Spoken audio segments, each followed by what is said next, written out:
प्रभु जीशुंकर पवित्र नाम रे आपण मान प्रत्येक को मोर नमस्कार जनाए मध्य आज विशेष बाइबल अध्ययन कार्यक्रम मध्य को आपण मान स्वागत करुच्ची। Church of Christ Union Church Bhubaneswar पक्षरु करा जाउथिबा ए ऑनलाइन बाइबल स्टडी को आपण माने नियमित देखुछंती एवं इथे अंशी होउछंती सेति पाए माने मंडली पक्षरु आपण मान को धन्यवाद जनाओ। आमने ई दिन मान करे जो पुस्तक को अध्ययन करुछु ताहा होची बाइबल रो शेष पुस्तक प्रकाशित पुस्तक वर्तमान सुधा माने 15 अध्याय पर्यंत अध्ययन शेष करिकी 16 अध्याय रे प्रवेश करियछु। तेबे प्रभुंकर धन्यवाद करू। प्रभु आरंभ रे पर्यंत आमान को सब प्रकार बाधा विघ्न सत्वे से कढ़े आनिछंती एवं आगो को मध्य से ही आमान को चलै नेबे बोली आमानकर विश्वास एवं ताहांक निकट रे एई प्रार्थना। आसंतु आज अध्ययन मध्य को जिबा पूर्वरु आमने प्रार्थना करिबा, निज निज को प्रभुंक हस्त रे समर्पण करिबा। स्वर्गस्थ पिता धन्यवाद प्रशंसा करुचु तुमरी प्रेम हेतु तुमर अपार दया हेतु आम प्रति तुमर प्रचुर अनुग्रह हेतु आमने पुणी थरे गोटे सुजोग पाइचु ए प्रकार भाव में तुम चरण तले एकत्रित हो तुम वाक्य ध्यान करिवार निमंते। प्रभु तुम्हें ही आम मानकर शिक्षक अट, तुमरी आत्मा आम मान को शिक्षा दियंती। हे प्रभु यह तुमर वाक्य मनुष्यर ज्ञान यह बुझी पारे ना किंबा बुझेबा को पारे ना।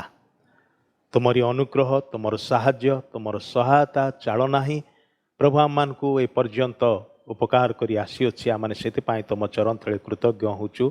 आज पुणी थरे निज निज को समर्पण करुअछु। प्रभु तुमरी रब आम मान को शुणिबा को दियो, तुमरी स्वर द्वारा तुम्हें आम मान को कथा कुह। वाक्यर प्रतिटी शब्दमाला तुम ठारु आसु एवं प्रतिटी वाक्य रे तुम्हें विराजित हुआ। आज जिते भाई भौणी माने बाइबल अध्ययन रे जोग देवा को पारिछंती एवं परवर्ती समय जो माने यूट्यूब द्वारा यह देखिबार सुजोग पाइबे से समस्त को तुम्हें तुमरी पुत्र प्रभु जीशुंक नाम सकाशे हे पिता आशीर्वाद कर। आज अध्ययन आरंभ शेष पर्यंत तुम्हें चलै नियो। सबु विषय पाई तुमर धन्यवाद करी जीशुंकर प्रिय पवित्र नाम रे ए प्रार्थना उत्सर्ग करुअछु। आमेन। आसंतु आमने प्रभु को उद्देश्य रे गोटे गीत बोलिबा एवं निज निज को प्रस्तुत करिबा वाक्य अध्ययन निमंते।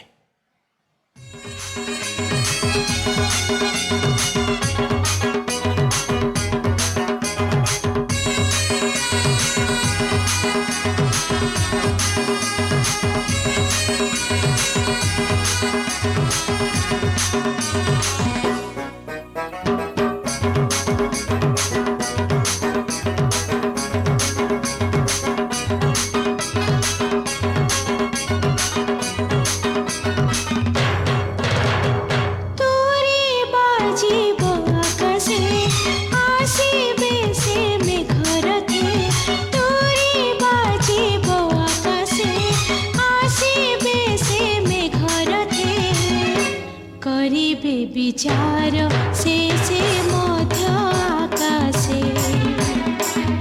करिबे विचार से मध्य आकाशे तोरे बाजिब आकाशे आसीबे से मेघरते तोरे बाजिब आकाशे आसीबे से मेघरते करिबे विचार से मध्य आकाशे करिबे विचार से मध्य आकाशे।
जेते जीवे स्वर्ग देशे मनोनीत जेते जीवे स्वर्ग देशे तुरी बाजिब आकाशे आसिबे से मेघरथे तुरी बाजिब आकाशे आसिबे से मेघरथे करिबे विचार से मध्य आकाशे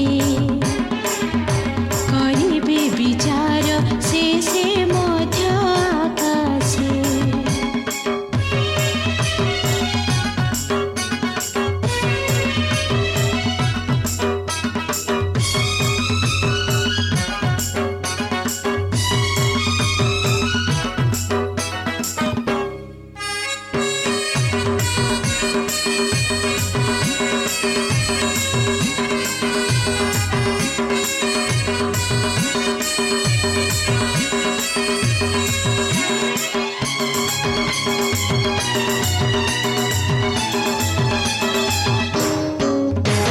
स्मरे से शेष दिन पापरु फेराओ मन अनुतापरे तांक चरणे अर्पि दियो जीवन स्मरे से शेष दिन पापरु फेराओ मन अनुतापरे तांक चरणे अर्पि दियो जीवन परम पिता सकति दाता चल पथे हेबे साहा परम पिता सकति दाता चल पथे हेबे साहा मुक्ति पाइब तुमे तांक आशीषे मुक्ति पाइब तुमे तांक आशीषे तुरी बाजिब आकाशे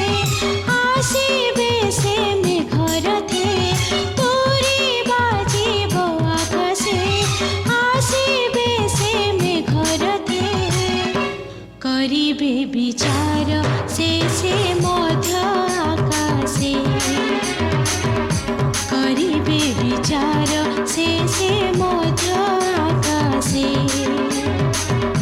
करिबे विचार से मध्य आकाशे करिबे विचार से मध्य आकाशे करिबे विचार से मध्य आकाशे करिबे विचार से मध्य आकाशे प्रभुंकर धन्यवाद हो प्रभु आम को यही विशेष पुस्तकर अध्ययन करने साहाय्य करुअछंती। ए पुस्तक तीन पर्यायर परमेश्वरंकर दंडाज्ञा बा विचार सबू पृथ्वी पृष्ठ उपस्थित हबार कथा आम माने देखुअछु। आ सेगुड़िक होची सप्त मुद्रा सप्त तुरीर ध्वनि एवं शेष दंड गुड़िक होची सप्त पात्ररु ढला जाउथबा ईश्वरंकर क्रोधर विष। सप्त मुद्रा से मनुष्य इतिहास बा पृथ्वी इतिहास शेष वर्ष गुड़िक विषय प्रकाश करे। सप्त तुरीर ध्वनि मनुष्य इतिहास एवं पृथ्वी इतिहास शेष मास गुड़िक विषय विशेष करके शेष 42 मास विषय प्रकाश करे। कारण ता उतारे एक नुआ आरंभ हवाकू जाऊँगी जहिरे नूतन आकाश मंडल नूतन पृथ्वी इत्यादि विषय आसुअछि। तेबे सप्तमुद्रा शेष वर्ष गुड़िक विषय प्रकाश करुवा बेले सप्त तुरीर ध्वनि ताहा शेष मास गुड़िक विषय प्रकाश करे। एवं ए शेष सप्तपात्र जहिरे परमेश्वरंकर क्रोध संपूर्ण रूपे परिपूर्ण अटे आ ताहा जेतले ढला जाउछि ताहा मनुष्य इतिहास बा पृथ्वी इतिहास शेष दिन गुड़िक विषय प्रकाश करे। तेबे आम माने 16 अध्याय से शेष पात्र सबू जहाँ 7टी दूत से माने गोटे गोटे सुवर्ण पात्र धरिचंती एवं प्रत्येक निज निज पात्र पर्याय क्रमे क्रमागत भाव में ढालू अच्छा पृथ्वी उपरे। आ जितेबाला से माने निज निजर पात्र को ढालुंट କ'ଣ ସବୁ ଘଟୁଛି ଏହି ବିଷୟକ ଆଲୋଚନା ଆମମାନେ ଗତ ଥର ଆରମ୍ଭ କରିଥିଲୁ। ଏଗୁଡ଼ିକୁ ଶେଷ ସପ୍ତକ୍ଳେଶ ବା ସପ୍ତପାତ୍ରର ଶେଷ ଦଣ୍ଡାଜ୍ଞା ବୋଲି କୁହାଯାଉଛି, କାରଣ ପରମେଶ୍ୱର ଏଠାରେ ଆପଣାର ସମସ୍ତ କ୍ରୋଧକୁ ପରିପୂର୍ଣ୍ଣ କରିକି ଢାଳୁଅଛନ୍ତି। କ୍ରୋଧ ପାଇଁ ବାଇବଲରେ ଦୁଇ ପ୍ରକାର ଭାବରେ ପ୍ରକାଶ କରାଯାଇଛି। ଗୋଟିଏ ପ୍ରକାର କ୍ରୋଧ ହେଉଛି ଯାହା ମନୁଷ୍ୟ ଭିତରେ କ୍ରୋଧାନ୍ୱିତ ହୁଏ କିନ୍ତୁ ତାକୁ ଚାପିକି ରଖେ, ତାକୁ ବାହାରେ ସବୁବେଳେ ପ୍ରକାଶ କରେ ନାହିଁ କିମ୍ବା ସହଜରେ ପ୍ରକାଶ କରେ ନାହିଁ। ଆଉ ଗୋଟେ ପ୍ରକାର କ୍ରୋଧ ଯେଉଁଟାକି ମନୁଷ୍ୟ ଭିତରେ ଚାପି ରଖିପାରେ ନାହିଁ, ସେ ସବୁବେଳେ ତାହାକୁ ପ୍ରକାଶ କରିଦିଏ, ଯାହାକୁ ଆମମାନେ କହିଥାଉ ଯେ କ୍ଷଣ କ୍ରୋଧୀ ବୋଲିକି। ଯେତେବେଳେ ଈଶ୍ୱରଙ୍କର କ୍ରୋଧର କଥା ବାଇବଲରେ ପ୍ରକାଶ କରାଯାଇଛି ବା ଲେଖାଯାଇଛି, ଏ ଦୁଇଟି ଯାକ ବିଷୟ ଉଭୟ ପୁରାତନ ନିୟମରେ ଏବଂ ନୂତନ ନିୟମରେ ପ୍ରକାଶ କରାଯାଇଛି। ବେଳେବେଳେ ତାହାଙ୍କର କ୍ରୋଧ ତତ୍କ୍ଷଣାତ୍ ପ୍ରକାଶିତ ହେବାର ବିଷୟ ଲେଖାଯାଉଛି, କିନ୍ତୁ ସେଇଟା ପୁରାତନ ନିୟମରେ ଏବଂ ନୂତନ ନିୟମର ଅନେକ ଭାଗରେ ଆଉ କମ୍ ବ୍ୟବହାର କରାଯାଇଛି। କିନ୍ତୁ ଏହି ସମସ୍ତ କ୍ଷେତ୍ରରେ ଈଶ୍ୱରଙ୍କର କ୍ରୋଧ ସେ ଚାପି ରଖିଛନ୍ତି, ତାକୁ ହଠାତ୍ ପ୍ରକାଶ କରୁନାହାନ୍ତି, କାରଣ ତାଙ୍କର କ୍ରୋଧ ପ୍ରକାଶିତ ହେଲେ କ'ଣ ହୁଏ ତାହା ହିଁ ଆମମାନେ ପ୍ରକାଶିତ ପୁସ୍ତକରେ ବିଶେଷ କରିକି ଏହି ସପ୍ତପାତ୍ରର ଦଣ୍ଡାଜ୍ଞା ଗୁଡ଼ିକରେ ଦେଖିବାକୁ ପାରୁଅଛୁ। ପ୍ରଭୁଙ୍କର ଧନ୍ୟବାଦ ହଉ ଯେ ସେ ଦୀର୍ଘ ସହିଷ୍ଣୁ ହେଇକି ସେ ଆପଣାର କ୍ରୋଧକୁ ସମ୍ବରଣ କରିଅଛନ୍ତି।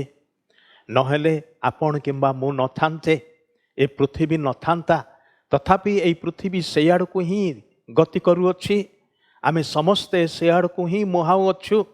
କାରଣ ପରମେଶ୍ୱର ଯଦିବା ଦୀର୍ଘ ସହିଷ୍ଣୁ ଏବଂ ନିଜର କ୍ରୋଧକୁ ସମ୍ବରଣ କରନ୍ତି, ମାତ୍ର ସବୁବେଳେ ତାହା କରିବେ ନାହିଁ। ଆଉ ପ୍ରକାଶିତ ପୁସ୍ତକରେ ସେ ଆପଣାର କ୍ରୋଧ ଢାଳିବାର କଥା ଲେଖାଯାଉଛି। ଆଉ ଏ ବିଷୟ ମଧ୍ୟ ପ୍ରକାଶ କରାଯାଉଛି, ଏହା ହେଉଛି ତାହାଙ୍କର ଶେଷ କ୍ରୋଧ, ତାଙ୍କର ଶେଷ ଦଣ୍ଡାଜ୍ଞା ପୃଥିବୀ ଉପରେ, ପୃଥିବୀରେ ବାସ କରୁଥିବା ଲୋକମାନଙ୍କ ଉପରେ। ଈଶ୍ୱରଙ୍କର କ୍ରୋଧକୁ ପ୍ରଜ୍ୱଳିତ କରିବାର କାରଣ ହେଉଛି ମନୁଷ୍ୟର ପାପ। ଆମମାନଙ୍କର ପାପ ତାହାଙ୍କୁ କ୍ରୋଧାନ୍ୱିତ କରେ, କାରଣ ସେ ପାପ ସାଙ୍ଗରେ କମ୍ପ୍ରମାଇଜ୍ କରନ୍ତି ନାହିଁ, ସାଲିସ କରନ୍ତି ନାହିଁ। ଯଦିବା ପାପୀ ମନୁଷ୍ୟମାନଙ୍କୁ ସେ ପ୍ରେମ କରନ୍ତି, ଆମ ସମସ୍ତଙ୍କୁ ପ୍ରେମ କରନ୍ତି, ଏଥିପାଇଁ ସେ ପ୍ରେମ କରନ୍ତି, ତାହାଙ୍କର ପ୍ରେମ ହେତୁ ସେ ଚାହାନ୍ତି ନାହିଁ ଆମମାନଙ୍କ ମଧ୍ୟରୁ କେହି ଜଣେ ମଧ୍ୟ ଅନନ୍ତ ନରକରେ ଅନନ୍ତ କାଳର ନିମନ୍ତେ ବିନଷ୍ଟ ହେଉ। ଏହା ସେ ଇଚ୍ଛା କରନ୍ତି ନାହିଁ। ସେ ଆମମାନଙ୍କୁ ପ୍ରେମ କରୁଥିବାରୁ ସେଥିରୁ ମୁକ୍ତ କରିବାର ଆୟୋଜନ ମଧ୍ୟ ସେ କରିଅଛନ୍ତି, ପଥ ପ୍ରସ୍ତୁତ କରିଅଛନ୍ତି, ତାହାଙ୍କର ପୁତ୍ରଙ୍କୁ ପ୍ରେରଣ କରିଅଛନ୍ତି, ଆଉ ତାହାଙ୍କର ପୁତ୍ରଙ୍କର ବଳିଦାନ ଦ୍ୱାରା ଏହାକୁ ସେ ସମ୍ଭବ କରିଅଛନ୍ତି। ସେଥିପାଇଁ କୁହାଯାଏ ଯେ ଯେତେ ଲୋକ ଈଶ୍ୱରଙ୍କ ପୁତ୍ର ଯୀଶୁଖ୍ରୀଷ୍ଟଙ୍କ ଠାରେ ବିଶ୍ୱାସ କରନ୍ତି, ସେମାନେ ବିନଷ୍ଟ ହେବେ ନାହିଁ, ବରଂ ଅନନ୍ତ ଜୀବନ ପ୍ରାପ୍ତ ହେବେ। ଏହା ହେଉଛି ଈଶ୍ୱରଙ୍କର ସୁସମାଚାର ପ୍ରତିଟି ମନୁଷ୍ୟର ନିମନ୍ତେ, ଆମ ସମସ୍ତଙ୍କର ନିମନ୍ତେ। ତେବେ ପରମେଶ୍ୱର ଯେଉଁ କ୍ରୋଧକୁ ସେ ଚାପି ରଖିଥାନ୍ତି ଏବଂ ସେଇଟାକୁ ଶେଷରେ ସେ ଢାଳୁଅଛନ୍ତି, ଯେହେତୁ ମନୁଷ୍ୟମାନଙ୍କର ପାପ ଅତିରିକ୍ତ ହୋଇଅଛି, ତାହା ଆକାଶ ପର୍ଯ୍ୟନ୍ତ ଉଠିଅଛି, ହଁ ସ୍ୱର୍ଗ ପର୍ଯ୍ୟନ୍ତ ଉଠିଅଛି।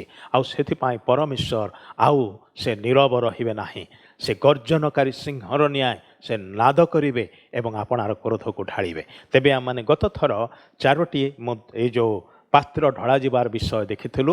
ପ୍ରଥମ ଦୂତ ଯେତେବେଳେ ପ୍ରଥମ ପାତ୍ର ଢାଳିଲେ, ସେତେବେଳେ ବିସ୍ଫୋଟକ ବଥ ସବୁ ମନୁଷ୍ୟମାନଙ୍କର ଶରୀରରେ ଆଉ ଉତ୍ପନ୍ନ ହେଲା, କଷ୍ଟଦାୟକ ବଥ ସବୁ। ୱାର୍ଲଡ ହେଲ୍ଥ ଅର୍ଗାନାଇଜେସନ୍ ୟାର କୌଣସି ପ୍ରକାର ପ୍ରତିକାର କରିପାରିବ ନାହିଁ, ତାହା ଏତେ ଅସହ୍ୟ, ଏତେ ଯନ୍ତ୍ରଣାଦାୟକ, ଏତେ ବ୍ୟାପକ ହେବ। ଆଉ ଏଇ ଯେଉଁ ମନୁଷ୍ୟର ଚମଡ଼ାରେ ଏଇ ଯେଉଁ ବଥ ସବୁ ସୃଷ୍ଟି ହେବ, କେହି କେହି ମତ ଦିଅନ୍ତି, କୁହନ୍ତି ଯେ ଭଣ୍ଡ ଖ୍ରୀଷ୍ଟର ନିୟମକୁ ମାନିକି, ଭଣ୍ଡ ଖ୍ରୀଷ୍ଟର କଥାକୁ ମାନିକି ଯେଉଁମାନେ ତାର ସଂଖ୍ୟାକୁ ଗ୍ରହଣ କରିବେ, ଗୋଟେ ପ୍ରକାର ହୁଏତ ଆଉ ଚିପ୍ସ ମନୁଷ୍ୟର ଡାହାଣ ହାତରେ କିମ୍ବା କପାଳରେ ଦିଆଯିବ। ହୁଏତ ସେ ଚିପ୍ସ ସକାଶେ, ସେ ମାଇକ୍ରୋ ଚିପ୍ସ ସକାଶେ କିମ୍ବା ଯେଉଁ ଉପକରଣ ବ୍ୟବହାର କରାଯିବ, ଯେଉଁ ମେସିନ୍ଟି ବ୍ୟବହାର କରାଯିବ ତାକୁ ଇନସର୍ଟ କରିବା ପାଇଁ, ହୁଏତ ତାହାର ପ୍ରତିକ୍ରିୟା ଭାବରେ ହୁଏତ ଏ ବିସ୍ଫୋଟକ ବା ବଥ ହେବ, କାରଣ ଲେଖାଯାଉଛି ବା କୁହାଯାଉଛି ଯେ ଏଇଟା ପୃଥିବୀର ସମସ୍ତଙ୍କର ଦେହରେ ହେବ ନାହିଁ, କେବଳ ଯେଉଁମାନେ ସେ ଭଣ୍ଡ ଖ୍ରୀଷ୍ଟର ଚିହ୍ନକୁ ଧାରଣ କରିଛନ୍ତି, ତାର ସଂଖ୍ୟାକୁ ନେଇ ଅଛନ୍ତି, 666ଟି ସଂଖ୍ୟାକୁ ନିଜ ଦେହରେ ଧାରଣ କରିଛନ୍ତି, ଅର୍ଥାତ୍ ଭଣ୍ଡ ଖ୍ରୀଷ୍ଟର ରାଜ୍ୟରେ ସେମାନେ ଅନ୍ତର୍ଭୁକ୍ତ ହୋଇଛନ୍ତି, ସକ୍ରିୟ ଅଂଶଗ୍ରହଣ କରୁଛନ୍ତି, ସେମାନଙ୍କର ପାଇଁ ତାହା ଘଟୁଛି। ଯେଉଁ ଇସ୍ରାଏଲର ଲୋକମାନେ କିମ୍ବା ଯେଉଁମାନେ ଈଶ୍ୱରଙ୍କଠାରେ ବିଶ୍ୱାସ କରୁଥିବା ଲୋକମାନେ, ଯେଉଁମାନେ ପ୍ରଭୁ ଯୀଶୁଙ୍କୁ ବିଶ୍ୱାସ କରି ସେ ସମୟରେ ଥିବେ, ସେମାନଙ୍କର ଦେହରେ ତାହା ହେବ ନାହିଁ। ଯଦିବା ଜଗତର ଯେଉଁ ସମସ୍ତ ସୁବିଧା, ଅର୍ଥାତ୍ କିଣାବିକା କରିବାର ସୁବିଧା, ଔଷଧପତ୍ର କିଣିବା, ଖାଦ୍ୟଦ୍ରବ୍ୟ କିଣିବା, ବିଭିନ୍ନ ସ୍ଥାନକୁ ଯିବା ଆସିବା ଇତ୍ୟାଦି ବିଷୟ ପାଇଁ ଯେଉଁ ସୁବିଧା ଭଣ୍ଡଖ୍ରୀଷ୍ଟ ଦେବ, ସେହି ସଂଖ୍ୟା ଗ୍ରହଣ କରିଥିବା ଲୋକମାନଙ୍କୁ ସେହି ସୁବିଧାରୁ ଏମାନେ ବଞ୍ଚିତ ରହିବେ। ସେଥିପାଇଁ ଏମାନଙ୍କୁ ଅନେକ କଷ୍ଟ ଭୋଗିବାକୁ ପଡ଼ିବ। ମାତ୍ର ଏମାନଙ୍କ ଦେହରେ ଏ ବିସ୍ଫୋଟକ ବଥ ହେବ ନାହିଁ, କେବଳ ପଶୁର ଚିହ୍ନ ଧାରଣ କରିଥିବା ଲୋକମାନଙ୍କର ଦେହରେ ହେବ। ଦ୍ୱିତୀୟ ପାତ୍ରଟି ଯେତେବେଳେ ଦ୍ୱିତୀୟ ଦୂତ ଢାଳୁଛନ୍ତି, ଆଉ ସେତେବେଳେ ସମୁଦ୍ରରେ ତାହା ସେ ଢାଳୁଛନ୍ତି ଏବଂ ସମୁଦ୍ରର ଜଳ ମୃତ ଲୋକର ରକ୍ତ ପରି ହେଇଗଲା, ବଡ଼ ଭୟଙ୍କର। ଆଉ ତଦ୍ୱାରା କ'ଣ ହେଲା, ସମୁଦ୍ରରେ ଥିବା ସମସ୍ତ ଜୀବ ମଲେ। ବାକ୍ୟରେ ଗୋଟେ କଥା ମଧ୍ୟ ଲେଖା ଅଛି, ଆଜି ଯାହା ମୃତ ସାଗର, ଆଉ ପୃଥିବୀରେ ଗୋଟିଏ ମୃତ ସାଗର ଅଛି ଯାହା ପାଲେଷ୍ଟାଇନ ଦେଶରେ ଅଛି। ଲୋକମାନେ ଯାଆନ୍ତି ସେଇ ମୃତ ସାଗରରେ, ଆଉ ସେମାନେ ସନ୍ତରଣ କରିବା ପାଇଁ, କାରଣ ସେଠି ସନ୍ତରଣ କଲେ ଆପଣ ବୁଡ଼ିବେ ନାହିଁ। ସେ ପାଣି ଗୋଟେ ଭିନ୍ନ ପ୍ରକାର ଅଟେ। ତେବେ ସେଠାରେ ଜୀବନ ନାହିଁ, କୌଣସି ମାଛ ସେଠାରେ ରହନ୍ତି ନାହିଁ। କିନ୍ତୁ ବାକ୍ୟରେ ଲେଖା ଅଛି ଯେ ତାହା ବଦଳିଯିବ। ଦିନେ ମୃତ ସାଗର ଜୀବନ୍ତ ଜଳରେ ପରିପୂର୍ଣ୍ଣ ହେବ, ସେଠାରେ ପ୍ରଚୁର ମାଛ ଚାଷ ହେବ। ଅପରପକ୍ଷରେ ପୃଥିବୀର ଅନ୍ୟ ସମସ୍ତ ସମୁଦ୍ର, ଯେଉଁଠିକି ଜଳଚର ଜୀବ ସବୁ ଅସଂଖ୍ୟ ପରିମାଣରେ ଅଛନ୍ତି, ସେଗୁଡ଼ାକ ମରିଯିବ, କାରଣ ସେଥିର ଜଳ ହିଁ ରକ୍ତ ପାଲଟିଯିବ ଏବଂ ସମୁଦ୍ରରେ ଥିବା ସମସ୍ତ ଜୀବ ମରିଯିବେ ସେମାନେ। କି ପ୍ରକାର ଭୟଙ୍କର ଦୁର୍ଗନ୍ଧ ଉତ୍ପନ୍ନ ହେବ ଏବଂ ତଦ୍ୱାରା କି ପ୍ରକାର ମହାମାରୀ ସବୁ ପୃଥିବୀରେ ଆସିବ, କଳ୍ପନା କରିପାରୁଛନ୍ତି କି? କିନ୍ତୁ ଏହା ହେବାକୁ ଯାଉଅଛି। ତୃତୀୟ ଦୂତ ଆପଣାର ତୃତୀୟ ପାତ୍ର, ଯାହା ସେ ଝରଣାର ଜଳ, ନଦୀ ଜଳ ଉପରେ ବା ଫ୍ରେଶ୍ ୱାଟର ଉପରେ ସେ ଢାଳିଲେ, ତେଣୁ ସେଗୁଡ଼ାକ ମଧ୍ୟ ରକ୍ତରେ ପରିଣତ ହେଲା। ତାର ଅର୍ଥ ହେଉଛି ଯେ ଲୋକମାନେ ପାନୀୟ ଜଳ ପାଇପାରିବେ ନାହିଁ, ପିଇବା ପାଇଁ ପାଣି ନଥିବ। ଯେଉଁ ପାଣି ପିଇବା ପାଇଁ ଗଲାବେଳକୁ ତାହା ରକ୍ତରେ ପରିଣତ ହୋଇଥିବ, ଆପଣ ପିଇବାକୁ ପାରିବେ ନାହିଁ। ତାହେଲେ କେତେ ବଡ଼ ଦୁର୍ଦ୍ଦଶା ହେବ, କେତେ ବଡ଼ କଷ୍ଟ ହେବ, କେତେ ବଡ଼ ସମସ୍ୟା ହେବ ସେହି ସମୟରେ, ଚିନ୍ତା କରି ଦେଖନ୍ତୁ। କିନ୍ତୁ ଏହି ପ୍ରକାର ଭୟଙ୍କର ସମୟ ଆସୁଅଛି। କାହିଁକି ପରମେଶ୍ୱର ଏହି ଦଣ୍ଡକୁ ଢାଳୁଅଛନ୍ତି, ଏହି କ୍ରୋଧକୁ ଢାଳୁଅଛନ୍ତି, ତାର କାରଣ ଦିଆଯାଇଅଛି 5 ପଦରେ ଆଉ 6 ପଦରେ। ସେତେବେଳେ ମୁଁ ଜଳାଧିପତି ଦୂତଙ୍କୁ ଏହା କହିବାର ଶୁଣିଲି, ହେ ବର୍ତ୍ତମାନ ଓ ଭୂତ ପୁଣି ପବିତ୍ର ଯେ ତୁମ୍ଭେ ନ୍ୟାୟକର୍ତ୍ତା ବୋଲି ଏହିପରି ବିଚାର କରିଅଛ, ଯେଣୁ ସେମାନେ ସାଧୁମାନଙ୍କର ଓ ଭାବବାଦୀମାନଙ୍କର ରକ୍ତପାତ କରିଥିଲେ, ଆଉ ତୁମ୍ଭେ ସେମାନଙ୍କୁ ପାନ କରିବା ନିମନ୍ତେ ରକ୍ତ ଦେଇଅଛ, ସେମାନେ ସେଥିର ଯୋଗ୍ୟ ଅଟନ୍ତି। ଭାଇ ଭଉଣୀମାନେ, ପରମେଶ୍ୱରଙ୍କର ବିରୁଦ୍ଧରେ, ପରମେଶ୍ୱରଙ୍କର ଲୋକମାନଙ୍କ ବିରୁଦ୍ଧରେ ଗଲେ ପରିଣାମଟା କ'ଣ ହୁଏ, ତାହା ଏଠାରେ ଆମମାନେ ଦେଖିବାକୁ ପାରୁଅଛୁ। ତାପରେ ଚତୁର୍ଥ ଦୂତ, ସେ କଥା ମଧ୍ୟ ଆମେ ଗତ ଥର ଆଲୋଚନା କରିଥିଲୁ। ଯେତେବେଳେ ସେ ଆପଣାର ପାତ୍ର ଢାଳୁଛନ୍ତି, ତାହା ସୂର୍ଯ୍ୟ ଉପରେ ପ୍ରଭାବ ପକାଉଛି ଏବଂ ସୂର୍ଯ୍ୟର ଉତ୍ତାପ ବଢ଼ିଯାଉଛି।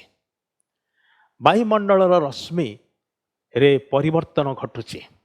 ଆମମାନେ ସୂର୍ଯ୍ୟ କିରଣ ପାଉଛୁ ଏବଂ ସୁରକ୍ଷିତ ରହୁଛୁ। ଏହା ଆମମାନଙ୍କର ଜୀବନ ଧାରଣ ପାଇଁ ଉପକାରୀ ଅଟେ। ଜୀବଜଗତ ସୂର୍ଯ୍ୟ ରଶ୍ମିର ଦ୍ୱାରା ଉପକାର ପାଇଥାଏ ବଞ୍ଚି ରହିବାର ନିମନ୍ତେ, ତିଷ୍ଠି ରହିବାର ନିମନ୍ତେ। କିନ୍ତୁ ଯେତେବେଳେ ଏହି ଦଣ୍ଡଟି ପଡ଼ିବ, ସେତେବେଳେ ସୂର୍ଯ୍ୟର କିରଣ ଏତେ ପ୍ରଚଣ୍ଡ ଉତ୍ତାପରେ ପରିପୂର୍ଣ୍ଣ ହେବ, ତାହା ଅସହ୍ୟ ହେବ। ଲୋକମାନେ ଜମା ସମ୍ଭାଳି ପାରିବେ ନାହିଁ, ଜୀବଜଗତ ସମ୍ଭାଳି ପାରିବ ନାହିଁ। ସନଷ୍ଟ୍ରୋକ୍ ଭୟଙ୍କର ଭାବରେ ହେବ, ଆଉ ବହୁ ସଂଖ୍ୟାରେ ଲୋକମାନେ ମୃତ୍ୟୁବରଣ କରିବେ ସେ ପ୍ରକାର ସନଷ୍ଟ୍ରୋକ୍ ହେତୁ। ଅସହ୍ୟ ताप वर्तमान ताप बढ़ीगले कि प्रकार लगे ताहा आम मैंने जानू आउ से मैंने एसी रो सहारा नौचु किंतु से समय एसी मध्य काम देव नाही भाई भणी मैंने एगुड़ाक आम मैंने गत आलोचना करूँ आज आम मैंने आग को बढ़िया पंचम दूत जितेबाला सी ढालुंट से कौन घटुअछि आउ ताहा आम मैंने 10 पदरू आउ पाठ करूँ 10 एवं 11 पद मु पढ़ुची आपण माने मन देकी शुणु कि बाइबल जदि अच्छी खोलिकी देखंतु प्रकाशित 16 अध्याय 10 पद एवं 11 पद पंचम दूत अपना पात्र से पशुर सिंहासन उपर ढालिले तो ताहार राज्य अंधकारमय है आउ लोक माने वेदना हेतु आपणा आपणा जीभ कामुड़ाक लगिले पुणी से माने आपणा आपणा वेदना और विस्फोटक सकाशे स्वर्गस्थ ईश्वरंकर निंदा कले आउ आपणा आपणा कर्मरु मन परिवर्तन कले नाही। यह आम को ए प्रकाशित पुस्तक रे दिया जाइथिबा पंचम दूत जेतेबेले आपणार तुरी ध्वनि करूअछंती से समय जहाँ घटिथिला एवं मिसरर बंधनरु इस्राएल लोक माने मुक्त हवा पूर्वरु सेमानकर मध्यरे अर्थात मिस्रीय लोक मानक मध्यरे जो नवम दंड घटिथिला ता संगरे यह खाप खाउछि कह गले से घटना गुड़ी को यह मान को स्मरण कर दिए। यह हूँ से दिनर कथा जो दिन विषय जोएल भाववादी अपना पुस्तक लिखि अच्छे जोएल 2 अध्याय 1 आउ 2 पदरे विशेष करके 1 पदरे कहुच्छी तुम्भे माने सियोन रे तुरी बजा और आम्भ पवित्र पर्वत रे घोर नाद कर देश निवासी समस्ते कंपमान हेउंतु कारण सदा प्रभुंकर दिन आसुअछि से दिन सन्निकट ताहा तिमिर ओ अंधकारमय दिन सदा प्रभुंकर जो दिनर कथा जोएल भाववादी शह शह वर्ष पूर्व कही अच्छे ताहा एही समय सफल हवाकू जाउछि ताहा घोर अंधकारर दिन तिमिर ओ अंधकारमय हब बोलिकी से कही अच्छे आउ ताहा एठी सफल हेउछि। प्रभु जीशु मध्य यही संपर्क में कही अच्छे मार्क 13 अध्याय 24 पदरे मात्र सही समय सही क्लेश उतारे सूर्य अंधकारमय हब और चंद्र आलोक देव नाही। यह कौन सूर्य पराग नुहे ताठारु अधिक विषय अटे कारण एठारे घोर अंधकारर विषय कहुछि जहाँकि माथ्यू पुस्तक मध्य प्रभु जीशु भाववाणी भाव में कही अच्छे जिते आमर प्रभु जीशु काल्वरी क्रूस रे आपणार प्राण देउथिले से समय 3 घंटा पर्यंत द्विपहर 12टारू अपराह्न 3टा पर्यंत 3 घंटा काल समुदाय देश रे घोर अंधकार हैला तामाने मध्याह्न मध्यरात्रि केबे सेमती हेई नाही जदि बा सूर्य पराग हेइची आंशिक भाव रे केतोटी अंचल रे केवल टिके अंधारुआ परि हेइची किंतु घनरात्रि माने मध्याह्न मध्यरात्रिर अवस्था सेटा केबे ही नाही सेटा आमने एठी देखुछु जे प्रभु जीशु जेतेबेले क्रूस रे आपणार प्राण दउछंती आउ सेतेबेले आंशिक भाव रे ताहा घटुअछि। केंटाकी सहर रे गोटे विशाल गुंफा अच्छी जो गुंफा को कि पृथ्वीर सबुठारु अंधकारमय स्थान बोली कहती आउ सेटा एते अंधारुआ जे जो टूरिस्ट माने जानती पर्यटक माने जानती आउ से माने से भितरे प्रवेश करती भितरे प्रवेश कले से मानकर विभिन्न प्रकार अनुभूति सब हुए केतेके से माने नर्भस हो जाते आउ फल से माने कंटिन्यूअसली कथा कहते ए विषय निश्चित करने जे कहीं जड़े मोर कथा शुणुंट आउ मोर किसी असुविधा हेले से माने मो पाखक मोर स्वर शुणिकी आसीपारे से प्रकार से नर्भस से माने सेठुरु बाहरी आसिया पर्यंत अल्प समय केवल जाती किंतु सेठुरु बाहरी आसिया पर्यंत से माने भारी माने अस्तव्यस्त हो जाती आउ से माने डरी जाती आउ से माने कंटिन्यूअसली कथा कहते आउ कई कौन करती से माने अल्प केतोटी मुहूर्त मध्य बड़ रेस्टलेस अनुभव करते से अंधार भितर गोटे प्रकार स्ट्रेंज अनुभूति निजक बड़ रेस्टलेस मन करते अस्तव्यस्त होती खाली छाटीपिटी होती केमिति से शीघ्र बाहरी आसीए बोलिकी आउ कहीं अल्प केतोटी मिनिट जाइछि कि नाही से माने चित्कार करती डरिके। भाई भणी माने यह वास्तव विषय जहाँ एबे भी सेठारे घटुछि। आपको ये कथा कहया पाई चाहे जे घन अंधकार मध्यरे मनुष्यर अनुभव कि प्रकार हुए। कहया गले अंधकारटी प्रकृत स्थान नुहे, ज्योति स्वरूप परमेश्वर सादृश्य निर्मित होता मनुष्य मानकर निमंते। सेथिपाई तो परमेश्वर दिवस आम को देई अछंती, दिवस रे आलोक रे कार्य करिवार पाई एवं रात्रि अंधकार रे विश्राम नेवार पाई। भाई भणी माने यही जो अंधकारटी आसुअछि यह भयंकर अंधार, जो अंधार रे लोक माने भयंकर अनुभूति मध्य देकी जीवे। जो समस्त मारी एथि पूर्वर आसी लोक मान को मारिछि, अनेक संख्यक लोक मान को नहीं जाइछि, तार परे परे एवं विशेष करके एथि पूर्वर सूर्यर जो प्रचंड उताप द्वारा लोक माने कष्ट पाइछन्ति, ए किछि समय पाए सूर्य निस्तेज हवा द्वारा बा अंधार हवा द्वारा सते जेमति प्रभु आपणार दया प्रकाश करछन्ति लोक मान को ऊपर। जदि बा से लोक माने मन परिवर्तन करूनाहांति, फेरी आसुनाहांति, तथापि सेमान प्रति दया प्रकाश करुअछन्ति अंतत से प्रचंड उतापरु एवं तहिर ज्वालारू जेपरि लोक माने किछिटा रक्षा पाइबे।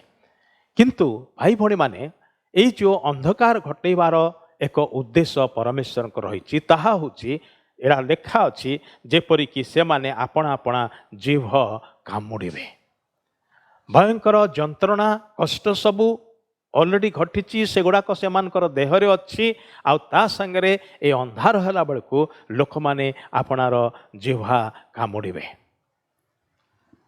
किंतु ए सबु सत्वे कहा जाउछि 11 पदर शेष आड़कू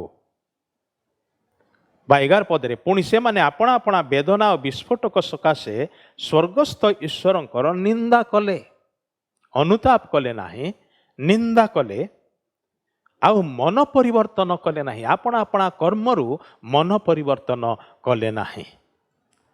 के कहते जे जंत्रणा हेले लोके मन परिवर्तन करती, आउ के आउ टिके अतिरिक्त आगो को बढ़ी मध्य कहते जे नरक रे लोक माने मन फेरेइबे।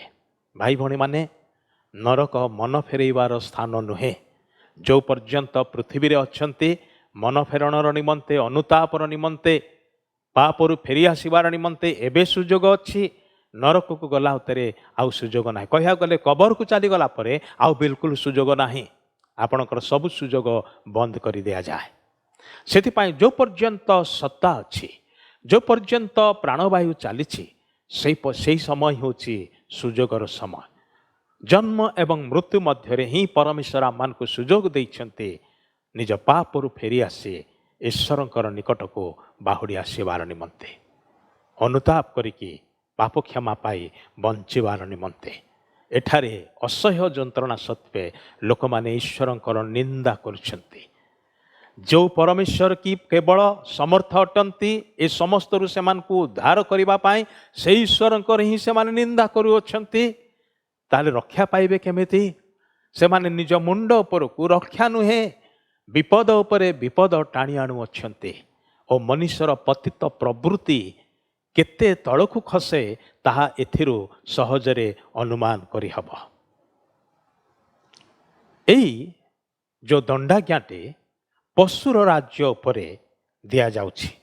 लेखा जाउछि जे पंचम दूत आपणा पात्र सही पशुर सिंहासन उपरे ढाळिले तहु ताहार राज्य अंधकारमय हैला। सारा विश्व रे से आपणार राज प्रसारी थारिथिबो एवं तार सिंहासन रे तार हेडक्वार्टर जोटा सेठी यह ढला जाउछि। काहेकि तार हेडक्वार्टर रे? कारण जदि हेडक्वार्टर बाधा प्राप्त हबो ताले समुदाय राज्य बाधा प्राप्त हबो। सेथिपाई आगे से मस्तक को जमती कि सर्प को जो माने मारती से माने तार मुंड को आघात करती, मुंड को आघात कले सर्पर प्राण चली जाए एवं से मरी जाए। तेज से प्रकार भाव में पशुर हेडक्वार्टर रे ए क्रोध ढला जीव ସେତେବେଳେ ତାର ସମୁଦାୟ ରାଜ୍ୟ ସାରା ପୃଥିବୀରେ ସେ ଯେଉଁ ଲୋକମାନଙ୍କୁ ଭୁଆଁ ବୁଲେଇକି ନିଜର ଅକ୍ତିଆର ମଧ୍ୟକୁ ନେଇଥିଲା ସେ ସମସ୍ତେ ତା ଦ୍ୱାରା ପ୍ରଭାବିତ ହେବେ ଏବଂ ସମସ୍ତେ ତାର ଅସଲି ରୂପକୁ ଜାଣିବେ ଆଉ ସମସ୍ତେ ବୁଝିଯିବେ ଯେ ଏ ଲୋକଟା ପ୍ରକୃତରେ କିଏ ଏବଂ କ'ଣ କରୁଛି। କିନ୍ତୁ ସେତେବେଳେ ନେଡ଼ିଗୁଡ଼ କହୁଣିକି କିଛି କରାଯାଇପାରିବ ନାହିଁ। ସେମାନେ ନା ତାକୁ ଛାଡ଼ିପାରିବେ ନା ତା ବନ୍ଧନରୁ ମୁକ୍ତ ହୋଇପାରିବେ। ସେତେବେଳେ ସେମାନଙ୍କର ସବୁକିଛି ତାର ହାତ ମୁଠାରେ ରହିଥିବ। ବଡ଼ ସହଜରେ କହିବାକୁ ଗଲେ ବିନା ମୂଲ୍ୟରେ ମନୁଷ୍ୟ ଆପଣାକୁ ଭଣ୍ଡ ଖ୍ରୀଷ୍ଟର ରାଜ୍ୟରେ ବିକ୍ରି କରିଦେଉଛି ତାର ଚାକର ହେଇକି ରହିବା ପାଇଁ। ସେଥିପାଇଁ ସେ ଯେମିତି ନଚେଇବ ଲୋକମାନେ ସେମିତି ହିଁ ନାଚିବେ। ଏହି ପ୍ରକାର ସମୟ ଆସୁଅଛି।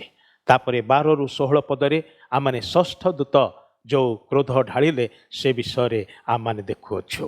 12 ପଦରୁ 16 ପଦ। ଷଷ୍ଠ ଦୂତ ଆପଣା ପାତ୍ର ଫରାତ ମହାନଦୀ ଉପରେ ଢାଳିଲେ ତ ପୂର୍ବ ଦିଗରୁ ଆଗମନକାରୀ ରାଜାମାନଙ୍କ ନିମନ୍ତେ ପଥ ପ୍ରସ୍ତୁତ ହେବା ପାଇଁ ତାହାର ଜଳ ଶୁଷ୍କ ହୋଇଗଲା।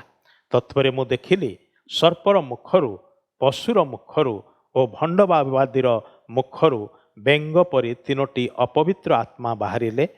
ଏମାନେ ଆଶ୍ଚର୍ଯ୍ୟ କର୍ମକାରୀ ଭୂତାତ୍ମା ହୋଇ ସର୍ବଶକ୍ତିମାନ ଈଶ୍ୱରଙ୍କ ମହାଦିନର ଯୁଦ୍ଧ ନିମନ୍ତେ ସମସ୍ତ ଜଗତର ରାଜାମାନଙ୍କୁ ଏକତ୍ର କରିବା ପାଇଁ ସେମାନଙ୍କ ନିକଟକୁ ବାହାରି ଯାଆନ୍ତି।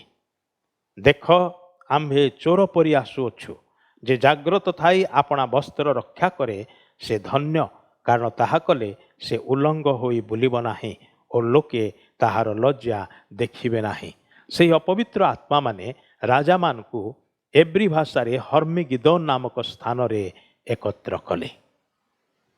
ଷଷ୍ଠ ଦୂତ ଯେତେବେଳେ ସେ ଆପଣାର କ୍ରୋଧ ଢାଳୁଛନ୍ତି ବା ସେ ଆପଣାର ପାତ୍ରକୁ ଢାଳୁଛନ୍ତି ଈଶ୍ୱରଙ୍କର କ୍ରୋଧପୂର୍ଣ୍ଣ ପାତ୍ରକୁ, ସେତେବେଳେ ଫରାତ ନଦୀ ୟୁଫ୍ରାଟିସ୍ ରିଭର ତା ଉପରେ ତାହା ଢଳା ଯାଉଛି। ପ୍ରକାଶିତ 9 ଅଧ୍ୟାୟ 13 ପଦରୁ କିଛିଟା ପଦ ମଧ୍ୟରେ ଆମମାନେ ଦେଖିଥିଲୁ ଯେ ସେଇଠି ଯେତେବେଳେ ଆଉ ସେଠିକାର ଦୂତମାନଙ୍କୁ ଯେତେବେଳେ ଷଷ୍ଠ ଦୂତ ଆପଣାର ତୁରୀ ଧ୍ୱନି କଲେ ସେତେବେଳେ ଫରାତ ନଦୀରେ ବନ୍ଦୀ ଅବସ୍ଥାରେ ଥିବା ଆଉ ଦୂତମାନଙ୍କୁ 4 ଦୂତଙ୍କୁ ମୁକ୍ତ କରାଗଲା ବୋଲିକି। ଆଉ ତାପରେ ଅନ୍ୟ ଭୂତମାନଙ୍କୁ ମୁକ୍ତ କରାଯାଉଛି ଯେଉଁମାନେ କି ଅଶ୍ୱାରୋହୀ ସୈନ୍ୟ ଶ୍ରେଣୀ ପରି ଦେଖାଯାଉଥିଲେ।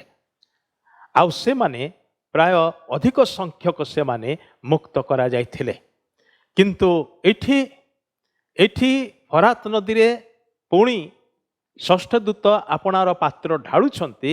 ୟା ଦ୍ୱାରା କ'ଣ ହେଉଛି, ସେ ନଦୀକୁ ଶୁଖେଇ ଦିଆଯିବ ଏବଂ ଶୁଖିଗଲେ ସେ ନଦୀଟି ବାଟରେ ପରିଣତ ହେବ। ଆଉ ସେତେବେଳେ ବିଭିନ୍ନ ଦେଶର ସୈନିକମାନେ ଗୋଟିଏ ସ୍ଥାନରେ ଏକାଠି ହେବେ, ଯାହାର ନାମ ହେଉଛି ହର୍ମିଗିଦୋନ ବୋଲିକି କୁହାଯାଏ। ଆଉ ସେଇଠି ସବୁ ସୈନ୍ୟମାନେ ଏକାଠି ହେବେ ଶେଷ ଯୁଦ୍ଧର ନିମନ୍ତେ। ଏହା ହେଉଛି ପୃଥିବୀର ଶେଷ ଯୁଦ୍ଧ ବୋଲି କୁହାଯିବ। ଯେ ପ୍ରକାର କି ଇସ୍ରାଏଲ ଲୋକମାନେ ମିଶ୍ରରୁ ମୁକ୍ତ ହୋଇକି ବାହାରି ଆସିବା ସମୟରେ ସୁବ୍ ସମୁଦ୍ର 2 ଭାଗରେ ବିଭକ୍ତ କରାଗଲା ଏବଂ ପରମେଶ୍ୱର ସେହି ସମୁଦ୍ରର ମଝିରେ ସେହି ଶୁଷ୍କ ପଥ ଦେଇ ଆପଣାର ଲୋକମାନଙ୍କୁ ନିର୍ବିଘ୍ନରେ ଗୋଟିଏ ପାରିରୁ ଆର ପାରିକି ପାର ହେବା ପାଇଁ ସାହାଯ୍ୟ କରିଥିଲେ। ତ ସେଠାରେ ଲୋକମାନେ ମିଶ୍ରର ବନ୍ଧନରୁ ପଳାୟନ କରିବାର ନିମନ୍ତେ ସେମାନଙ୍କ ପାଇଁ ସେ ସମୁଦ୍ରକୁ ଶୁଖେଇ ଦିଆଗଲା। ତାପରେ ଯେତେବେଳେ ସେମାନେ କିଣାନର ବୋର୍ଡର ଏରିଆରେ ସୀମାରେ ପହଞ୍ଚିଲେ, ଆଉ ସେତେବେଳେ ଜର୍ଦ୍ଦନ ନଦୀ ବନ୍ୟା ଜଳରେ ଆଚ୍ଛାଦିତ ଥିଲା। ଯେଉଁ ସମୟରେ ମନୁଷ୍ୟମାନେ ସେମାନେ ନଦୀକୁ ଅତିକ୍ରମ କରିବା ଅସମ୍ଭବ ବିଷୟ ଅଟେ। ଜର୍ଦ୍ଦନ ନଦୀ ଯଦି ବା ବେଶୀ ଚଉଡ଼ା ନଦୀ ନୁହେଁ, କିନ୍ତୁ ବନ୍ୟା ହେଲେ ଅନ୍ତତଃ ଗୋଟିଏ ମାଇଲ ବାଟ ପର୍ଯ୍ୟନ୍ତ ତାର ବନ୍ୟା ଜଳ ପ୍ରବାହିତ ହୁଏ ଏବଂ ମଝିରେ ଯେଉଁଠିକି ପ୍ରକୃତରେ ନଦୀର ସୁଅଟା ବହୁଛି ସେଥିର ସ୍ରୋତ ବହୁତ ପ୍ରଖର ହୁଏ ଯେ କୌଣସି ଲୋକ ତାହା ଅତିକ୍ରମ କରି ଯାଇପାରନ୍ତି ନାହିଁ। ସୁଅ ଭସେଇ ନିଏ, ପଥରରେ ପିଟି ହେଇକି ଲୋକେ ମରିଯାଆନ୍ତି। ସେ ପ୍ରକାର ସମୟରେ ପରମେଶ୍ୱର ଅଲୌକିକ କାର୍ଯ୍ୟ କଲେ ଏବଂ ଇସ୍ରାଏଲର ଲୋକମାନେ ଯେପରି ସେ ନଦୀ ପାର ହେଇକି କିଣାନରେ ପ୍ରତିଜ୍ଞାତ ଦେଶରେ ପ୍ରବେଶ କରିବେ, ସେଥିପାଇଁ ପରମେଶ୍ୱର କ'ଣ କଲେ ନା ସେଇ ଜର୍ଦ୍ଦନର ନଦୀକୁ ସେ ବିଭକ୍ତ କରିଦେଲେ। ତାମାନେ ତଳ ଆଡ଼କୁ ପ୍ରବାହିତ ହେଉଥିବା ପାଣି ସବୁ ବହିକି ଚାଲିଗଲା किंतु उपर मुंडर आसुथिबा पानी गोटे जगार जमा होगी स्थिर होगी रहिला जो पर्यंत इस्राएल लोक माने से नदी पार हे नहांते से माने पार हला अवतारे पुणी थरे से नदीर पानी जोड़ा जमा होता गोटे जगार ताहा प्रवाहित हवाकू लागिला। यह होची ईश्वरंकर अलौकिक कार्य किंतु से द्वितीय थर नदीर जल को शुष्क कले जेपरिकी ताहांकर लोक माने से माने प्रतिज्ञात देश रे प्रवेश करिवे किंतु एठी नदी को सुखई दिया जाउची शुष्क करा जाउची जेपरिकी जातिगणर सैन्य श्रेणी से माने आसीबे आउ से माने युद्धर निमंते प्रस्तुत हेबे। हर्मिगिदोन बा हर्मिगिदोन नामक स्थान जाकु कि एब्री भाषा रे हर्मिगिदोन बोली कि कहा जाउची। सेप्टेम्बर मास 2 तारिख 1945 सालर कथा जेतेबेले जनरल डगलास मैकार्थर से शांतिर चुक्ति को से जापान सहित जापान देश सहित शांतिर चुक्ति को स्वाक्षर करिया कार्य थिले से समय से कहिले गोटे कथा जे युद्ध व्यतीत अन्य कौनसी उत्तम पंथा जदि आम माने शीघ्र आरंभ न करू बा उत्तम पंथा जदि न आणु ताहेले आमे हो तो अति शीघ्र हर्मिगेदोन युद्ध रे उपस्थित हवा। एडा द्वितीय विश्व युद्धर शेष समयर कथा तामाने से कहवा चाहूले जे जदि मनुष्य युद्धरु निवृत्त न रहिब शांतिर उपाय सबु न खोजिब ताहाले एई मनुष्य तृतीय विश्व युद्ध रे निश्चित रूपे पहुंचब जहाको कि हर्मिगेदोन रो युद्ध बोली कहा जाए। हर्मिगेदोन एटा दुईटी शब्द रु आसुछि हर मेगिदो तार अर्थ होची हिल ऑफ मेगिदो बा मेगिदोर पर्वत बा पहाड़ यार प्रकृत अर्थ होची प्लेस ऑफ ट्रूप्स बा प्लेस ऑफ स्लॉटर। मेगिदोर अर्थ होची कौन सैन्य दलर स्थान बा बध स्थल बा हत्या स्थल। याकु मध्य बाइबल रे इज्राएलन रो समभूमि बोली कहा जाइछि बा जेजरिल उपत्यका बोली के मध्य कहा जाइछि। प्राय 12 रु 14 माइल वर्ग क्षेत्र विशिष्ट बा आयत क्षेत्र विशिष्ट गोटे समतल अंचल जोटा कि ए पृथ्वी पृष्ठ रे विशेष करिकी से पैलेस्टाइन देश रे अछि ताहा पृथ्वीर प्राकृतिक रणक्षेत्र बोलिकी नापोलियन बोनापार्टे कहिथिले कारण से मध्य सेठारे तांकर सैन्य मान को लेकिन युद्ध करथिले। आ सेई स्थानटी ए प्रकार एक केंद्र स्थान जोठी कि यूरोप महादेशरू आरब आड़ को जाइथिबा रास्ता सही बाट देकी जाइछि पुणी आफ्रिकारु एशिया आड़ को जाइथिबा बाट मध्य सही बाट देकी जाइछि। तामाने एशिया यूरोप आफ्रिका तीनोटी महादेशर ताहा होछि मिलन स्थल बा केंद्र स्थल गोटे स्ट्राटेजिक प्लेस। तेबे चिंता करी देखंतु जेतेबेले हर्मिगेदोन युद्ध पाई लोक माने प्रस्तुत हेबे भंड ख्रीष्टर भंड आत्मार प्रवर्तन रे पड़िकी सेतेबेले ए समस्त महादेश मानकरू सैन्य माने आसी सेठारे एकाठी हेबे गोटिए छोट देश को आक्रमण करिवार पाई ताहा होछि इस्राएल देश को आक्रमण करिवार पाई। काहेकि से माने इस्राएल प्रति शत्रुता आचरण करिवे जदिबा सेठी भंड ख्रीष्ट तार राज को विस्तार कर सारी आउ सेठी से आपणार प्रतिमा मध्य स्थापन कर सारी लोक मान को बाध्य करिव तार प्रतिमा को पूजा करिवार निमंते किंतु एई लोक माने समस्ते सेठीर आक्रमण करिया पा आसंती एथिपाइका कारण सेटा होची से स्थान इस्राएल होची से स्थान जोठी प्रभु यीशु ख्रीष्ट जेतेबेले द्वितीय आगमन रे फेरी आसीबे से आपणार शांति राज्य को सेठू आरंभ करिवे। सेतिपाई ख्रीष्टंकर राज्य प्रतिष्ठित हो यह एमाने चाहंती नाही आउ शैतान बिल्कुल चाहे नाही कारण प्रभु यीशु जेतेबेले आसीबे शैतान को हटि जिबाको हबो तार आउ जागा रहिबो नाही से आपणार निमंते प्रस्तुत नरक को जिबाको पड़िबो आउ सेथिपाई शैतान चाहू नाही जे प्रभु यीशु शीघ्र फेरी आसंतु एवं ताहांकर राज्य को पृथ्वी रे स्थापन करंतु सेथिपाई से जातिगण को राजा मान को शासक मान को मंत्री मान को पराक्रमी लोक मान को देश देश को जाइकि से भुआ बुलेइब प्रलुब्ध करिब सेमान को आउ सेमान को उत्तेजित करिब आ समस्तंकर सैन्य माने एकाठी हेबे से गोटे स्थान रे आउ ताहा हबो पृथ्वीर शेष युद्ध किंतु यह मध्य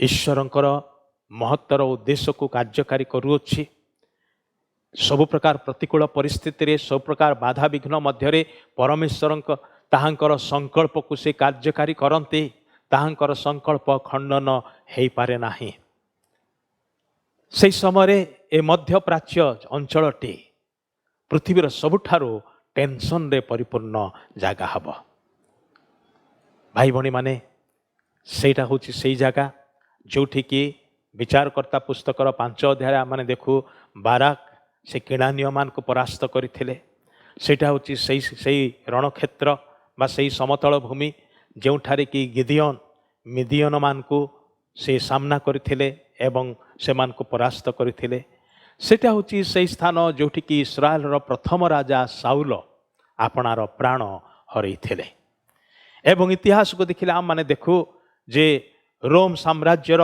सेनाधिकारी टाइटस से मध्य सेही अंचल को से व्यवहार करथिले ताहांकर युद्ध यात्रार निमंते एवं मध्य प्राच्य रे परवर्ती समय मानकर जो सब युद्ध घटिथिला से सब सेठी घटिथिला 1917 साल रे ब्रिटिश जनरल आलेन बी से टर्किश लोकमान को बा तुर्कीय लोकमान को सेठारे परास्त करथिले इतिहास रे बार बार से क्षेत्र को युद्धर निमंते व्यवहार करा जाइछि एवं शेष युद्ध से स्थान रे ही घटिब सेथिपाई फरात नदी को सुखै दिया जाउछि जेपरिकी सेही नदीटी गोटे राजपथरे परिणत हब किंतु यह दुईटी उद्देश्यर निमंते से नदी को शुष्क करा जाउछि गोटे होछि जेपरिकी ईश्वरंकर विक्षिप्त लोक माने मनोनीत इस्राएल लोक माने सेही बाट देकी इस्राएल रे आसी पहुँचबे सेथिपाई से मानकर निमंते बाट साजिबार पाई से नदी को सुखै दिया जिवो किंतु मूल भाव रे जोड़ा कि जातिगणर सैन्य बाहिनी को सेमान को से बाट देकी आनिबार निमंते ताहा सुखै दिया जिवो आउ से स्थान हब जातिगणर विचारर स्थान षष्ठ मुद्रा एवं सप्तम मुद्रा मध्य गोटे विरति भली आम देखुचु बा एक मध्यांतर रही जोठी कि आम माने शयतानर त्रित्वर विषय देखुचु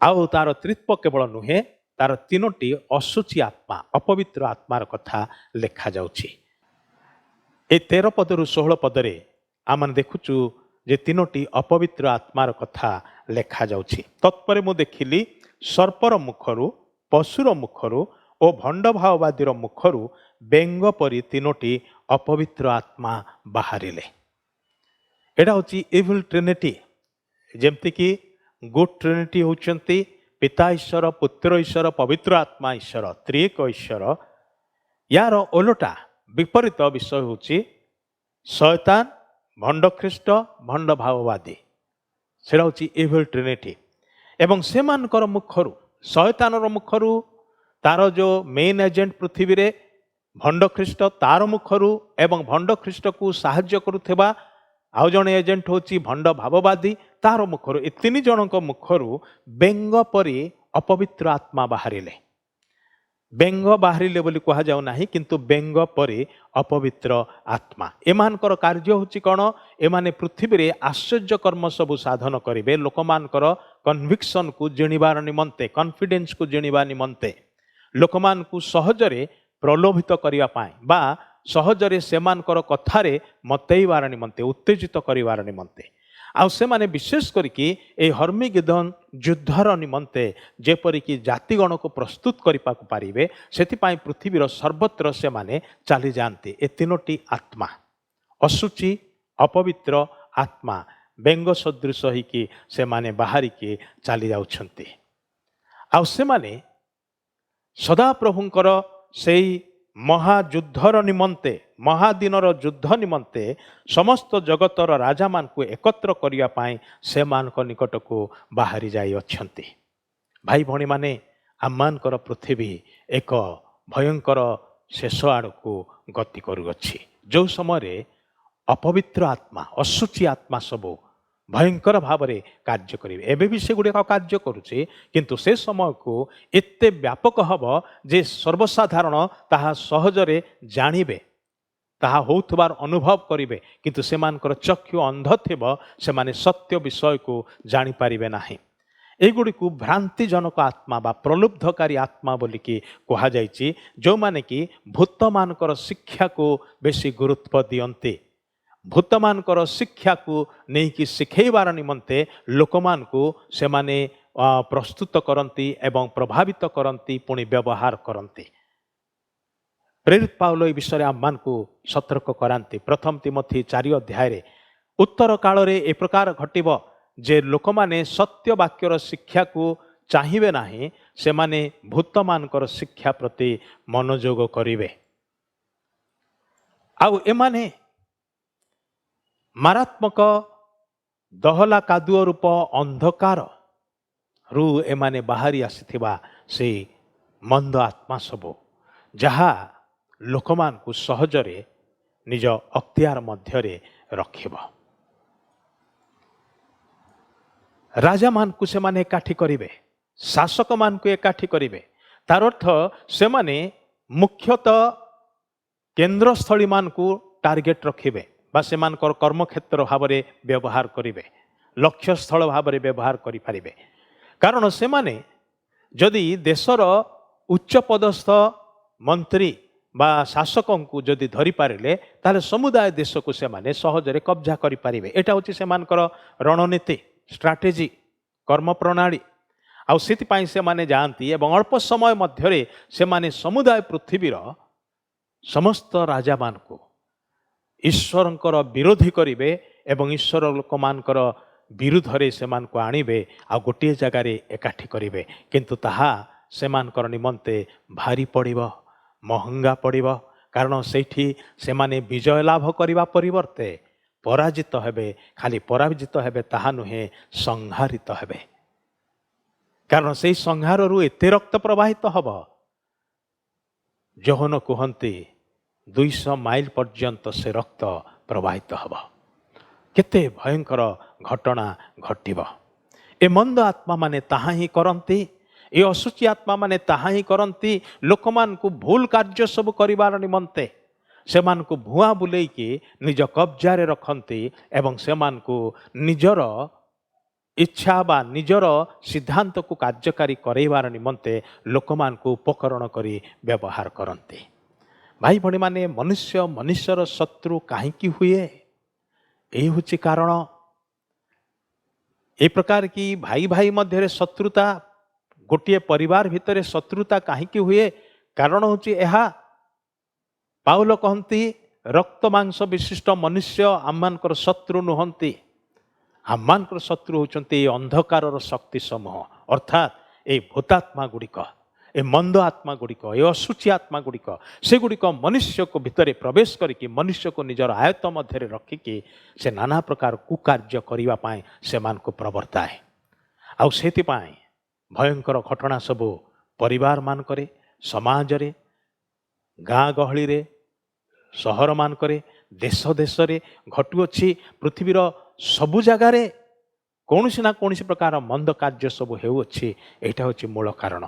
एमाने सबु बळे मनुष्य मान को उपकरण करती परस्पर मध्य विवाद सृष्टि करिया पाए, कलह सृष्टि करिया पाए। भाई भणी माने सेति पाए जोहन पवित्र आत्मा द्वारा यही उपदेश देकी कहले जे आत्मा चिन्हिबा को यत्नवान हुओ, आत्मा मान को चिन्ह, मनुष्य को प्रवर्तौथिबा ता भितरे पशिकी ताकू उसकौथिबा से आत्मा मान को चिन्ह। ताहले आमे कौन करिबो ना मनुष्यर शत्रु न हो कि से गुड़िकर विरुद्ध रे ठिया हबो आ से गुड़ी को आमे बाहर करि पारिबो। ताहा आवश्यक। एमाने शेष काल रे ए भयंकर कार्य सब करिवे। ଏ ବେଙ୍ଗ ପରି ଦେଖାଯାଉଥିବା ମନ୍ଦ ଆତ୍ମା ସବୁ ସେମାନେ ପାଲେଷ୍ଟାଇନ ବିରୁଦ୍ଧରେ ବା ଇସ୍ରାଏଲ ବିରୁଦ୍ଧରେ ଲୋକମାନଙ୍କୁ ଏକାଠି କରିବେ। ଏଇ ଆତ୍ମାମାନଙ୍କର ଦ୍ୱାରା ବା ଏଇ ଅଶୁଚି ଆତ୍ମାମାନଙ୍କ ଦ୍ୱାରା ଶୟତାନ ତାର କାର୍ଯ୍ୟକୁ ଆହୁରି ପ୍ରବଳ କରିବ। ପୁଣି ଭଣ୍ଡ ଖ୍ରୀଷ୍ଟ ଏବଂ ଭଣ୍ଡ ଭାବବାଦୀ ସେମାନେ ସେମାନଙ୍କର କାର୍ଯ୍ୟକୁ ଆହୁରି ବ୍ୟାପକ କରିବେ। କାରଣ ସେହି ସମୟ ବେଳକୁ ସମସ୍ତ ଜାତିର ସୈନ୍ୟମାନଙ୍କୁ ବା ସମସ୍ତ ଜାତିର ଲୋକମାନଙ୍କୁ ସେମାନେ ଗୋଟିଏ ଦଳରେ ପରିଣତ କରିସାରିଥିବେ। ଏଇଥିପାଇଁ ସେମାନେ ଆଶ୍ଚର୍ଯ୍ୟ କର୍ମ ସବୁ କରନ୍ତି। ଭାଇ ଭଉଣୀମାନେ, ଆଶ୍ଚର୍ଯ୍ୟ କର୍ମ ଈଶ୍ୱର କରନ୍ତି ସତ କଥା, କିନ୍ତୁ ଶୟତାନ ମଧ୍ୟ କରେ, କିନ୍ତୁ ସେ ଡୁପ୍ଲିକେଟ୍ ଆଶ୍ଚର୍ଯ୍ୟ କର୍ମ ସବୁ କରେ। ସେଥିପାଇଁ ସବୁ ଆଶ୍ଚର୍ଯ୍ୟ କର୍ମ ଦେଖିକି ଆପଣ ଭାବନ୍ତୁ ନାହିଁ ଯେ ସେଗୁଡ଼ାକ ଈଶ୍ୱରଙ୍କ ଦ୍ୱାରା ସାଧିତ। ଈଶ୍ୱର ଅଲୌକିକ କାର୍ଯ୍ୟ ସାଧନ କରନ୍ତି, ଅସମ୍ଭବକୁ ସମ୍ଭବରେ ପରିଣତ କରନ୍ତି, କିନ୍ତୁ ଏହି କଥା ମଧ୍ୟ ମନେ ରଖନ୍ତୁ, ଶୟତାନ ମଧ୍ୟ କାର୍ଯ୍ୟ କରେ। ସେଥିପାଇଁ ଚିହ୍ନିବା ଦରକାର, ଜାଣିବା ଦରକାର। ଆଉ ଏମାନେ ପ୍ରକୃତରେ କ'ଣ କରୁଛନ୍ତି? ଯଦିବା ନିଜର ଇଚ୍ଛା ନିଜର ଯୋଜନାକୁ କାର୍ଯ୍ୟ କରିବା ଉଦ୍ଦେଶ୍ୟରେ ବାହାରିଗଲେ, କିନ୍ତୁ ମୌଳିକ ଭାବରେ ଏମାନେ ଈଶ୍ୱରଙ୍କର ମୂଳ ଉଦ୍ଦେଶ୍ୟକୁ କାର୍ଯ୍ୟକାରୀ କରାଇବେ। କାରଣ ପରମେଶ୍ୱର ସମସ୍ତ ପ୍ରତିକୂଳ ପରିସ୍ଥିତିକୁ ନେଇକି ଓଲଟେଇ ଦିଅନ୍ତି। ସେ ଓଲଟେଇ ଦେବା ପାଇଁ ସମର୍ଥ ଅଟନ୍ତି। ସେମାନଙ୍କୁ କାର୍ଯ୍ୟ କରିବା ପାଇଁ ଛାଡ଼ି ଦିଅନ୍ତି। ସେମାନେ କାର୍ଯ୍ୟ କଲା ଉତ୍ତାରେ ସେ ଆପଣାର ସଂକଳ୍ପକୁ ସୁନ୍ଦର ଭାବରେ କାର୍ଯ୍ୟକାରୀ କରାନ୍ତି। ଯାହା ପ୍ରକାଶିତ 19:17-21 ମଧ୍ୟରେ ଲେଖା ଅଛି ଏବଂ ଯେଉଁ ବିଷୟରେ ମଧ୍ୟ ଜିଖରୀୟ ଭାବବାଦୀ ତାର 12 ଏବଂ 14 ସେ ପ୍ରକାଶ କରନ୍ତି, ଯାହାକୁ କି ଈଶ୍ୱରଙ୍କର ମହାଯୁଦ୍ଧର ଦିନ ଏବଂ ଈଶ୍ୱରଙ୍କ ମହାଭୋଜର ଦିନ ବୋଲିକି କୁହାଯାଉଛି। ଆଉ ସେହି ଭୋଜଟି ସେ କେଉଁମାନଙ୍କ ପାଇଁ ପ୍ରସ୍ତୁତ କରିଛନ୍ତି? ଆକାଶର ପକ୍ଷୀମାନଙ୍କର ପାଇଁ ଏବଂ ଜଙ୍ଗଲର ପଶୁମାନଙ୍କର ପାଇଁ। ମନୁଷ୍ୟମାନେ ସଂହାରିତ ହେବେ ଗୋଟିଏ ଦିନରେ ଏବଂ ଆକାଶର ଚଢ଼େଇମାନେ ଆସି ଭୋଜନ କରିବେ ସେମାନଙ୍କର ମାଂସକୁ। ପରମେଶ୍ୱର କହିବେ, ହେ ଆକାଶର ପକ୍ଷୀ ସମସ୍ତେ ଆସ, ମୁଁ ତୁମମାନଙ୍କ ପାଇଁ ଗୋଟିଏ ଡିନର ପ୍ରସ୍ତୁତ କରିଛି। ଭୟଙ୍କର ସମୟ ଆସୁଅଛି। ଆଉ ଏମାନଙ୍କର ମୂଳ ଲକ୍ଷ୍ୟ, ଏଇ ସୈନ୍ୟମାନଙ୍କର ମୂଳ ଲକ୍ଷ୍ୟ ବା ଏଇ ଜାତିଗଣର ମୂଳ ଲକ୍ଷ୍ୟ ହେଉଛି ଇସ୍ରାଏଲକୁ କେମିତି ମୂଳୋତ୍ପାଟନ କରିବେ ଏବଂ ସେଠାରେ ଈଶ୍ୱରଙ୍କର ରାଜ୍ୟ ବା ଖ୍ରୀଷ୍ଟଙ୍କର ରାଜ୍ୟ ଆସିବାକୁ ଦେବେ ନାହିଁ। କିନ୍ତୁ ପରମେଶ୍ୱର ତାଙ୍କର କାର୍ଯ୍ୟ ସେ ସାଧନ କରିବେ। ସେ ଶେଷ କ୍ରୋଧକୁ ସେହି ପ୍ରକାର ଭାବରେ ଢାଳୁଅଛନ୍ତି। ତେବେ ଏଇଠି ଆମମାନଙ୍କର ସମୟ ସରୁଛି। ଆମମାନେ ପରବର୍ତ୍ତୀ ସମୟରେ ସେ ଶେଷ ପାତ୍ରର କଥା ଚିନ୍ତା କରିବା। ତେବେ ଆସୁ ଆମମାନେ ପ୍ରାର୍ଥନା କରିବା ଏବଂ ନିଜ ନିଜକୁ ପ୍ରଭୁଙ୍କ ହାତରେ ଦେବା। ପ୍ରଭୁଙ୍କର ଆଗମନ ସନ୍ନିକଟ, ତାହାଙ୍କ ବାକ୍ୟରେ ସେ ଆମମାନଙ୍କୁ ସତର୍କ କରାନ୍ତି। ସତର୍କତାର ଜୀବନ କାଟିବା, ପ୍ରସ୍ତୁତ ରହିବା। ଆସନ୍ତୁ ପ୍ରାର୍ଥନା କରିବା। ପ୍ରେମମୟ ସ୍ୱର୍ଗସ୍ଥ ପିତା, ତୁମର ଧନ୍ୟବାଦ କରୁଛୁ। ଆଜିର ଅଧ୍ୟୟନରେ ଆମମାନଙ୍କୁ ଏ ପର୍ଯ୍ୟନ୍ତ କଢ଼େଇ ଆଣିଲ। ତୁମର ଗୌରବ ପ୍ରଶଂସା କରୁଛୁ ପ୍ରଭୁ। ପ୍ରେମମୟ ପିତା, ନିବେଦନ କରୁଅଛୁ, ଆଗକୁ ଯେଉଁ ପ୍ରକାର ବିପଦର ଦିନ ସବୁ ଆସୁଛି, ଭୟାବହ ଦିନ ସବୁ ଆସୁଅଛି ପ୍ରଭୁ, ଭୀଷଣ ସମୟ ଉପସ୍ଥିତ ହେଉଅଛି। ଆମମାନଙ୍କୁ ସେଥିର ନିମନ୍ତେ ସାବଧାନ ହେବା ପାଇଁ, ନିଜ ନିଜକୁ ତୁମର ଆଗମନର ନିମନ୍ତେ ପ୍ରସ୍ତୁତ ହେବା ପାଇଁ ସାହାଯ୍ୟ କର। ଏବଂ ତାରି ପୂର୍ବରୁ ଯଦି ମୃତ୍ୟୁର ଡାକରା ଆସିଯାଏ, ତାହା ହଠାତ୍ ଘଟେ ପ୍ରଭୁ। ଆଉ ସେଥିପାଇଁ ସର୍ବଦା ସଚେତନ ରହି ଜାଗ୍ରତ ରହିବା ପାଇଁ ପ୍ରତ୍ୟେକଙ୍କୁ ଅନୁଗ୍ରହ କର। ମଙ୍ଗଳମୟ ପରମେଶ୍ୱର, ଆମେ ତୁମର ଧନ୍ୟବାଦ କରୁଅଛୁ ଯେ ଯେଉଁମାନେ ତୁମରି ପୁତ୍ର ପ୍ରଭୁ ଯୀଶୁ ଖ୍ରୀଷ୍ଟଙ୍କ ଠାରେ ବିଶ୍ୱାସ କରନ୍ତି, ତୁମେ ସେମାନଙ୍କର ନିମନ୍ତେ ରକ୍ଷାର ମଧ୍ୟ ଆୟୋଜନ କରିଅଛ। ପ୍ରତ୍ୟେକଙ୍କୁ ତୁମେ ସାହାଯ୍ୟ କର। ବର୍ତ୍ତମାନର ସମୟରେ ଯେଉଁ ଭୟଙ୍କର ଘଟଣା ସବୁ ଘଟୁଛି ପ୍ରଭୁ, ଚାରିଆଡ଼େ ମହାମାରୀ ଏବଂ ଅନ୍ୟାନ୍ୟ ବିଷୟ ସବୁ, ହେ ପ୍ରଭୁ, ଆମମାନେ ପ୍ରାର୍ଥନା କରୁଅଛୁ, ତୁମର ଆଶ୍ରିତ ଲୋକମାନଙ୍କୁ ରକ୍ଷା କର। ଆମମାନଙ୍କର ଦେଶବାସୀଙ୍କୁ ରକ୍ଷା କର। ଆମମାନଙ୍କ ରାଜ୍ୟବାସୀଙ୍କୁ ତୁମେ ରକ୍ଷା କର ପ୍ରଭୁ। ଏ ମହାମାରୀର ପ୍ରକୋପରୁ ତୁମେ ଉଦ୍ଧାର କର। ଏହା ସମ୍ପୂର୍ଣ୍ଣ ରୂପେ ଦୂର ହେଉ, ତାହା ହିଁ ଆମମାନେ ମାଗୁଅଛୁ ପ୍ରଭୁ। ଯେତେ ଭାଇ ଭଉଣୀମାନେ ଆଜିର ଅଧ୍ୟୟନରେ ଯୋଗ ଦେଇଛନ୍ତି, ସେ ସମସ୍ତଙ୍କୁ आशीर्वाद कर। प्रार्थना शुणिल धन्यवाद दे यीशुଙ୍କ नामରେ ମାଗୁଅଛୁ आमेन। ଏତେବେଳେ ପିତା ଈଶ୍ୱରଙ୍କର ଗଭୀର ପ୍ରେମ, ପ୍ରଭୁ ଯୀଶୁ ଖ୍ରୀଷ୍ଟଙ୍କର ଅସୀମ ଅନୁଗ୍ରହ ଓ ଦୟା, ପବିତ୍ର ଆତ୍ମାଙ୍କର ଶାନ୍ତି, ଶକ୍ତି, ସୁମଧୁର ସହଭାଗିତା, ଶିକ୍ଷା ଓ ଚେତନା ଏବେ ପୁଣି ସଦାବେଳେ ଆମମାନଙ୍କ ପ୍ରତ୍ୟେକଙ୍କ ସହିତରେ ସାରା ବିଶ୍ୱରେ ଥିବା ଖ୍ରୀଷ୍ଟାଶ୍ରିତ ପ୍ରତ୍ୟେକ ଭାଇ ଭଉଣୀଙ୍କ ସଙ୍ଗରେ ରହି ସାହାଯ୍ୟ ଉପକାର କରନ୍ତୁ आमेन। ସମସ୍ତଙ୍କୁ ନମସ୍କାର। ପ୍ରଭୁ ଆପଣଙ୍କୁ ଆଶୀର୍ବାଦ କରନ୍ତୁ। ବହୁତ ବହୁତ ଧନ୍ୟବାଦ ବାଇବଲ ଅଧ୍ୟୟନରେ ଯୋଗ ଦେଇଥିବାରୁ।